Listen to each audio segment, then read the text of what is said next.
గురించి నా కామెంట్స్ ఏంటనే తర్వాత వెళ్దాం. సీఎం పైన ఇటువంటి జరిగితే ఇన్ని రోజుల దానికి వెంటనే తీసుకోవాలి. మీ వల్ల కాకపోతే శాంతి పత్రాలకు ఇంకా ముందుకు ఇలాగే వెళ్తుంటే శాంతి భద్రతకు విఘాతం కలుగుతుంది. సిఆర్పిఎఫ్ దళాలను దించండి అని చెప్పి నేను స్వయంగా ఒక లెటర్ రాశానండి ఎలక్షన్ కమిషనర్.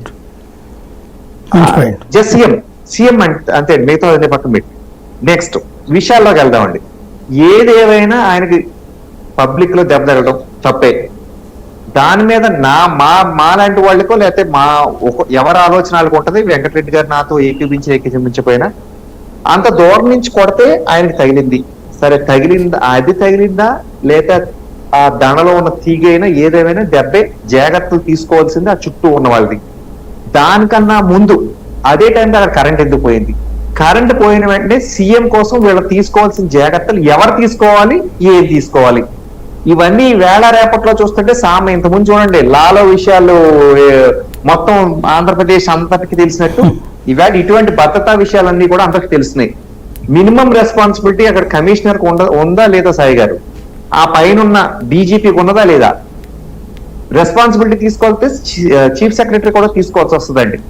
అంటే ఎవరి కాళ్ళు నచ్చిన వాళ్ళు ఉండొచ్చు కానక లేక నచ్చని వాళ్ళు ఉండొచ్చు కాక వీళ్ళ ముగ్గురు మాత్రం వాళ్ళ రెస్పాన్సిబుల్. ఒక సీఎంకి ఇటువంటి సంఘటన జరిగితే ఇదన్నీ అయిన వెంటనే వాళ్ళకి లోపలికి వెళ్ళారు, ఆయన కావాల్సిన ట్రీట్మెంట్ తీసుకున్నారు, బయటకు వచ్చారు. అయితే ఆయన తగిలితే పక్కన ఉన్న వెల్లంపల్లి గారు చేసింది మాత్రం యాక్టింగ్ అని తెలిసిపోతుంది సాయి గారు. అది మనం యాక్సెప్ట్ చేయాలి. ఎందుకంటే ఈయనకి తగిలి పక్కన ఉన్న కంటి లోపలికి ఎలా దూరిపోద్దండి? ఆయన కూడా గాయం, రాయి తగిలితే పక్కన ఉన్న చిన్న గాయం ఏమి అవ్వచ్చు, కానీ ఏదో గన్ను 2 బుల్లెట్లు వెళ్ళిపోయినట్టు ఈయనకి సినిమాల్లో చూడండి. అంటే కన్నడలో కామెడీ సీన్లు ఉన్నాయి, ఆయన సెల్ ఫోన్లు ఉన్నాయి, ఒకడు గుర్తుంటే 10 మంది తెలియస్తాడు. ఆయన చేసిన యాక్టింగ్ వల్ల దీనికి లేనిపోయిన అనుమానం అయితే 100% వచ్చింది.